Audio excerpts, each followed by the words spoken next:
Mesdames, Mesdemoiselles, Messieurs, bonjour. Je vous propose ma toute dernière vidéo pour cette année 2019 et j'en profite pour vous souhaiter une bonne année 2020. À bientôt.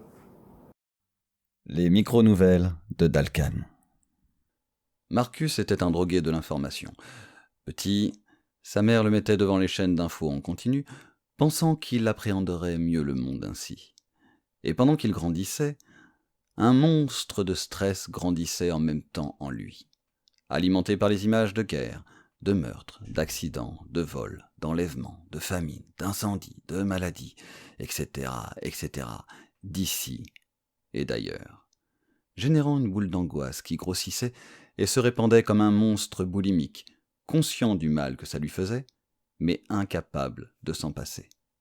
Maintenant adulte, Marcus se méfiait de tout et de tout le monde. Une forme de paranoïa gérait sa vie, et il ne sortait plus sans son couteau fétiche à la lame tranchante qui l'aiguisait chaque matin.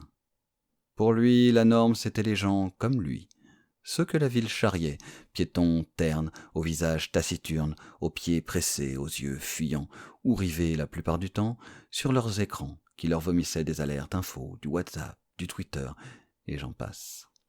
Et puis, courir. Toujours courir. Pour le métro, pour le bus, pour leur vie. Marcus jugeait les gens sur ces normes. Et quiconque n'y répondait pas représentait une menace potentielle. Et justement, alors qu'il marchait dans une rue bondée, il vit la menace, là, en face de lui, de l'autre côté de la rue, attendant que le feu piéton passe au vert. Il essayait de se fondre dans la masse, mais c'était sans compter sur la perspicacité de Marcus. Il avait l'œil. Il allait devenir un héros. On vanterait son courage sur toutes les chaînes d'infos. Son visage, son nom serait sur tous les médias. Oh oui, un héros. Le feu piéton passa au vert, et Marcus traversa la route, en serrant la poignée de son couteau caché pour quelques secondes encore sous son manteau. Walid était un jeune père de famille. Tout le monde l'appelait Wally, car il était aussi gentil que le petit robot du dessin animé. Il avait vécu toute son enfance dans un petit village de montagne, mais en grandissant et, maintenant pour le boulot, il s'était rapproché de Paris. Il gardait néanmoins cet état d'esprit gentil et avenant. Il n'était que peu impacté par ce flot perpétuel d'informations anxiogènes, car ça ne l'intéressait pas. Non pas qu'il ne souhaitait pas s'informer, mais il gardait une certaine distance avec tout cela. Il avait banni de son quotidien ce besoin maladif d'être informé, au courant de tout et de n'importe quoi. Surtout n'importe quoi. C'est donc avec sa joie de vivre qu'il se rendait à Paris pour des besoins administratifs. Un flot tumultueux de passants pressés allait et venait tout autour de lui. Il se sentait différent d'eux.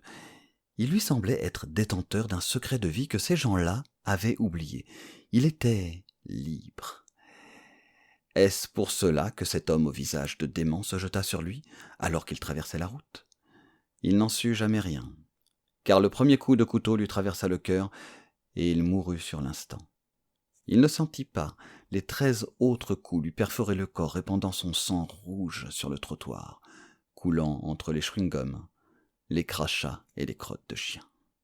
Alerte info, nous interrompons notre programme pour vous informer d'une attaque au couteau dans la capitale.